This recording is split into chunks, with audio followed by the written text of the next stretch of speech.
وہ اتنا ڈرپوک آدمی, وہ صرف تب واپس آئے گا جب وہ سمجھے گا اب ٹیم قابل ہو گئی ہے کہ جناب میں اب نیلسن منڈیلا آ کے اب میں جیت لوں. تو یہ بھائی صاحب ابھی کرکٹ کے بخار سے باہر نہیں نکلے. یعنی خان صاحب کو ہم سیاستدان سمجھتے ہیں, لیکن یہ خود کو ابھی تک کھلاڑی سمجھتے ہیں, اور ان کے سر میں پاکستان کے مسائل یا پاکستان کے عوام کے حوالے سے کوئی بات نہیں ہے سوائے کرکٹ کا کھیل. تو سیاست کو بھی یہ کرکٹ سمجھتے ہیں, اور بالکل ٹھیک ہے, یہ صحیح کہہ رہے ہیں کہ حکومت ویسا میچ کھیلنا چاہتی ہے جیسا خود عمران خان صاحب کھیل چکے ہیں.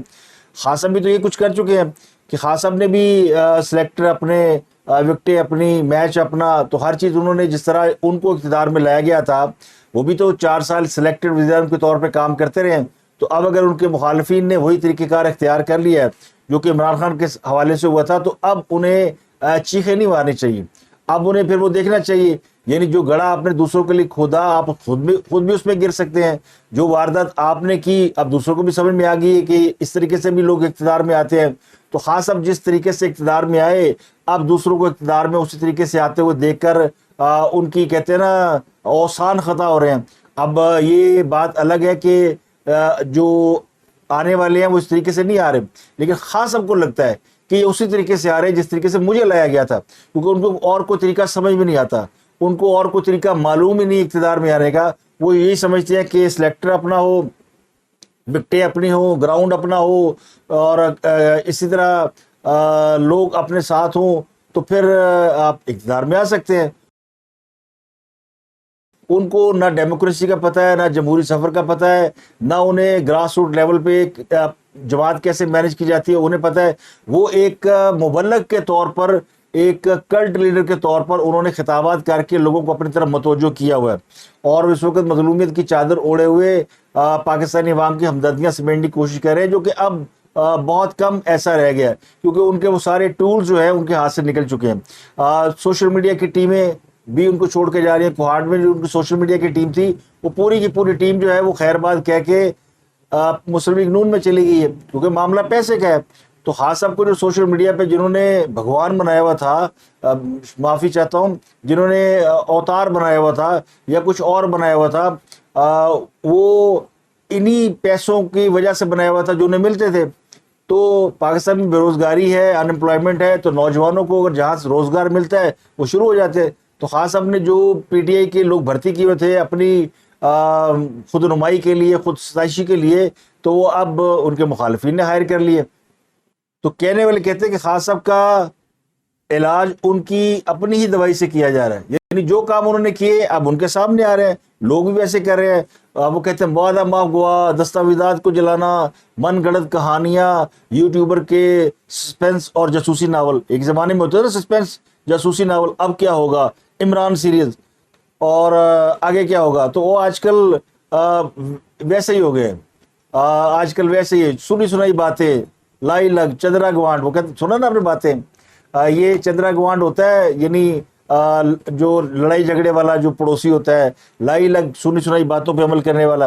تو خاص صاحب کے چندرے گوانڈ تو ہے اعتزاز احسن, اور لائی لگ یہ ہے کہ جو کوئی بات کہتا ہے وہ فوراً آ کے بولنا شروع کر دیتے ہیں. اب کسی نے کہہ دیا کہ جناب آپ کے خلاف یہ کاروائی ہو رہی ہے, اب وہ ہو رہی ہے یا نہیں ہو رہی, خان صاحب نے آگے بول دینا. اس طرح خان صاحب نے اپنے لیے مشکلات پیدا کی توشہانہ کیس میں. انہوں نے کہا تھا کہ میرا جو ملٹری سیکٹری ہے اس کو بلا کے تفتیش کر لیں. اس وقت جو ان کے ملٹری سیکٹری تھے ان کا نام تھا بریگیڈیئر وسیم افتخار چیمہ, اور یہ خان صاحب کے بڑے قریب تھے اور بریگیڈیئر لیول کے افسر تھے. تو خان صاحب ہر کام ان کے ذریعے کراتے تھے, کرتے تھے, جو بھی تھے.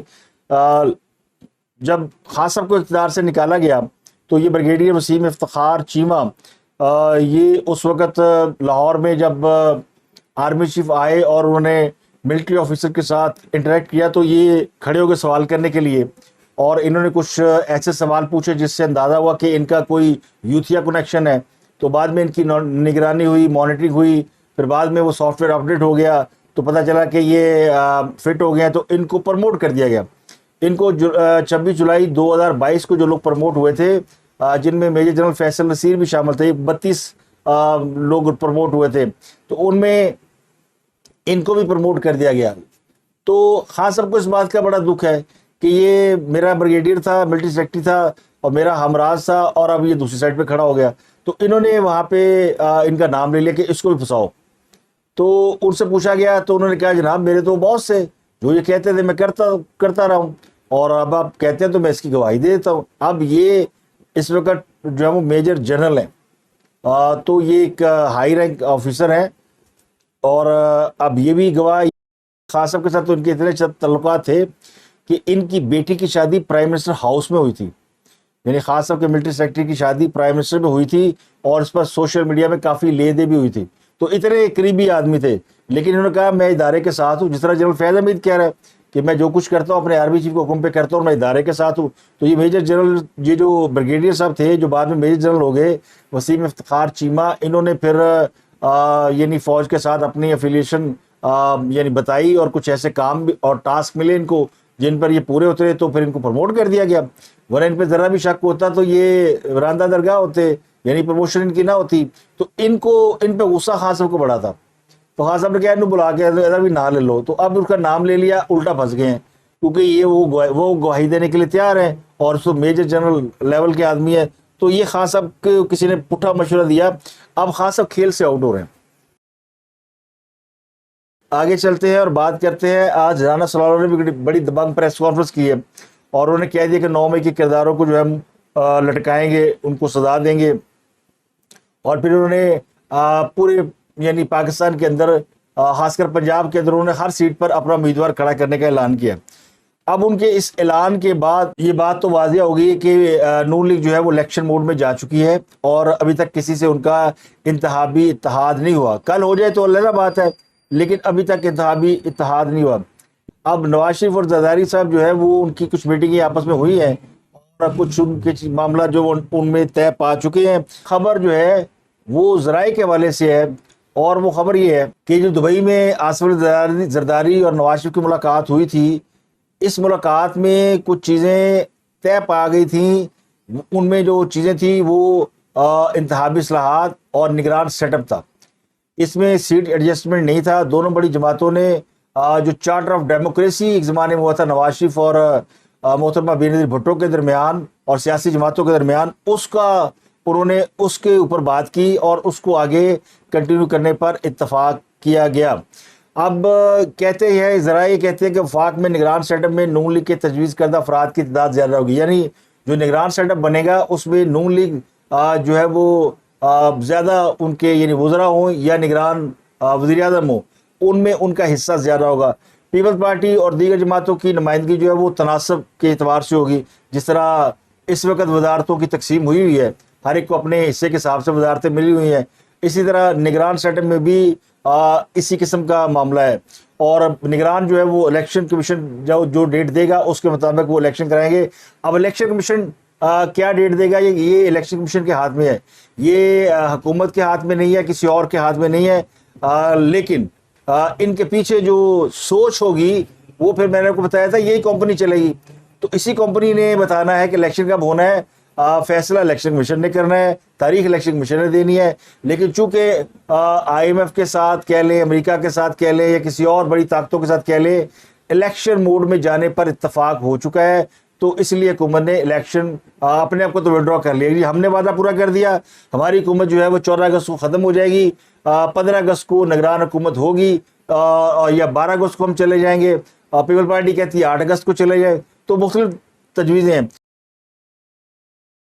تو جو دبئی میں چیزیں طے ہوئی ہیں ان میں یہ طے ہوا ہے کہ یہ جو یعنی انتخابات ہیں ان میں سیاسی افراد اور سابق جوڈیشری کے افراد کو رکھا جائے گا. اس میں بیوروکریسی اور ٹیکنوکریٹس ان کو نہ لانے پر اتفاق ہوا ہے. پہلے یہ کہا جا رہا تھا ٹیکنوکریٹ کی حکومت آئے گی, کچھ بیوروکریٹس کو لگایا جائے گا, لیکن کہا گیا کہ جی یا تو جج لگائیں سابق یا پھر اپنے سیاستدان کوئی ڈھونڈ کے لگاتے ہیں. اور اس میں اب میڈیا کے لوگوں کو بھی رول آؤٹ کر دیا گیا کہ ان کو رکھا جائے. تو ذرائع کا کہنا ہے کہ ابھی یہ نام ڈسکلوز فی الحال نہیں کیے جائیں گے, لیکن فیصلہ ہو چکا کہ نگران جو سیٹ اپ ہے وہ کیا ہوگا, اور ابھی ان کا نام ریویل نہیں کیا جا رہا اور نہ کیا جائے گا. اور دوسرا معاملہ تھا انتخابی اصلاحات کا, جس کے لیے کل وزیر قانون اعظم نذیر تاڑا نے بریفنگ بھی دی کہ